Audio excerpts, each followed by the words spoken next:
Ну чё, пацаны, приятного вам дня! Welcome to Tarkov. Little spoiler alert, there is no escape. Да блять, пошли уже, хули!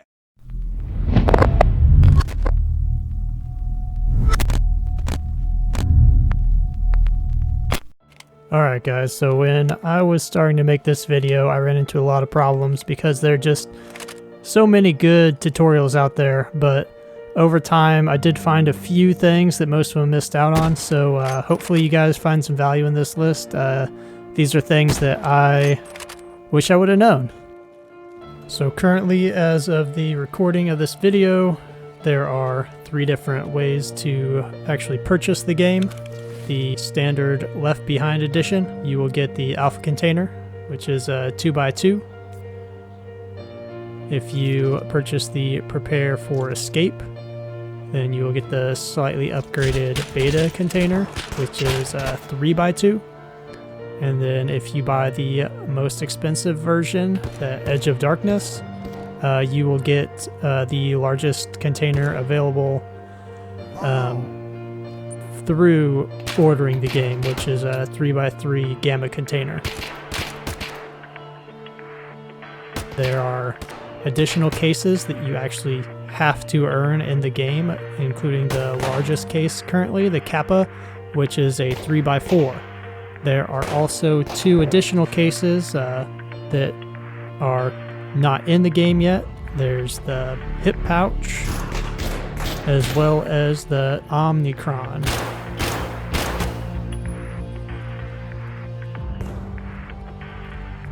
Alright, so the next thing I want to talk about is armor class. I'm just going to go over this really quickly.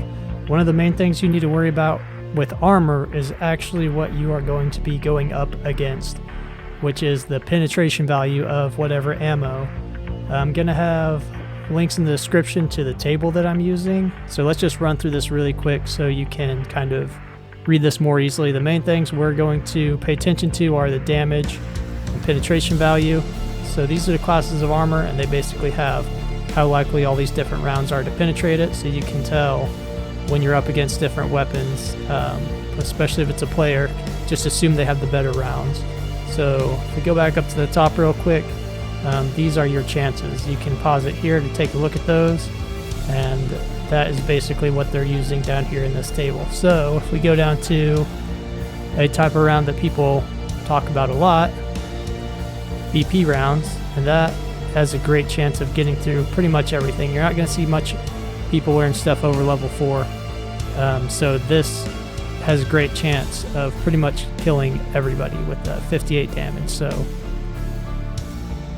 of course, Escape from Tarkov is a realistic survival game, so if you have a helmet on but someone shoots you in the face, it is not going against that armor class, it is going against no armor class.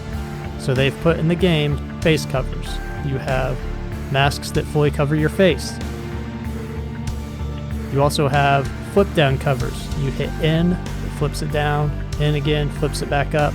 If it gets hit, it can impair your visibility greatly, and it might not have any armor left on it anyway, so you can just flip it right out of the way, just hit N. And when you're viewing that helmet, you just open it up like anything else. You can look at the armor class of the face shield. You can swap out the face shield with another one. You can throw the face shield down or put it back up. I do see a lot of people talking about backpack storage and efficiently taking things off of people more quickly, not worrying too much about the exact values of things until you get more familiar with it. What I don't see a lot of people mentioning is the value of backpacks themselves and the chest rigs and things like that. So you can load up everything you have out of your backpack into someone else's chest rig that you just killed, and then put their whole chest rig into your bag. And then you can put your bag into their bag and then take their bag.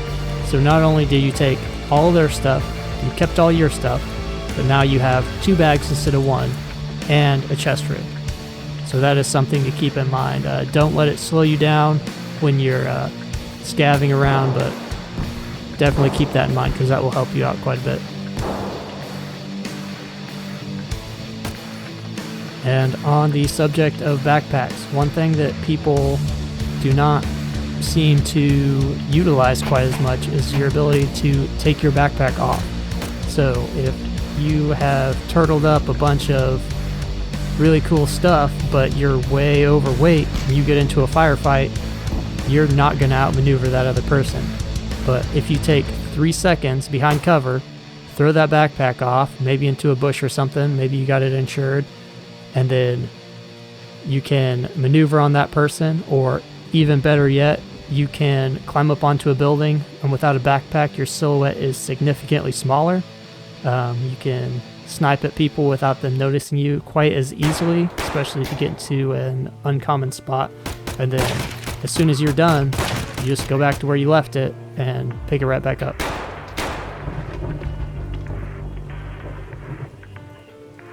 Alright, so speaking of maneuvering on players, there's a really big mistake that I made a lot, which was basically putting my head in the sand while I was playing. I didn't think of it this way, of course, but every time I would move into a map, I would find the low ground, I would find buildings, I would find a place with low visibility out and in. So I assumed that no one knew where I was because they couldn't see me. I didn't realize how complicated the hearing is in this game, and also the fact that more experienced players probably already know where the little hatchlings like me are going to be, so it didn't really help me out much. I would have probably profited a lot more from taking some of those peaks, you know, when you're going through a valley, you know, peek one side, peek the other side, make sure there's nobody creeping up on you, and then move through. Rather than moving through and either taking so long that someone stumbles upon you anyway, or trying to sprint through and somebody hears you, you don't know where they are because you haven't peeked, and they know where you are because they can hear you. So just keep that in mind. Sometimes it's better to go low and slow, but sometimes you need to take, you know, a little bit more of a fast approach. You take the hill before they take the hill, basically. It's a little more realistic than a lot of shooters in that way.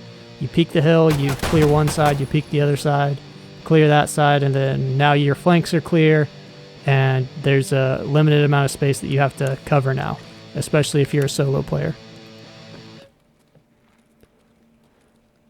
Alright, speaking of peeking, I'm getting into my last point, but it's probably one of the biggest, especially in a firefight.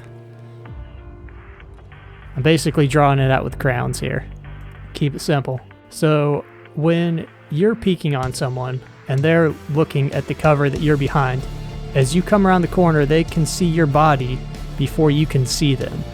So your shoulder comes out, and then as your face comes out, that's when you can see them as well. So when you are further away from a corner, they have a smaller window of time to see your shoulder, line up a shot with your head, or just take those cheap shots at your body, basically, before you can even see them. So just for a quick comparison, let's say one guy's closer, one guy's further away. You have that smaller window of time to take that shot. And it works for both people. Let's say that this is your line of sight, and we have this guy who is trying to peek, or maybe you're trying to peek the other person. So naturally, people want to push up right onto the cover and peek, and that gives him the greatest amount of time. Take those shots. Finally, you can see him and you can shoot back. You might already be dead, especially if they go for the leg meta. You back way off and you peek on them, and you might actually be able to see them before they see you if you're further away from the cover than they are. So keep that in mind and take the advantage. Don't give it to them. So the further you are away when you pie off cover, the better off you are, and the advantage will be yours rather than theirs.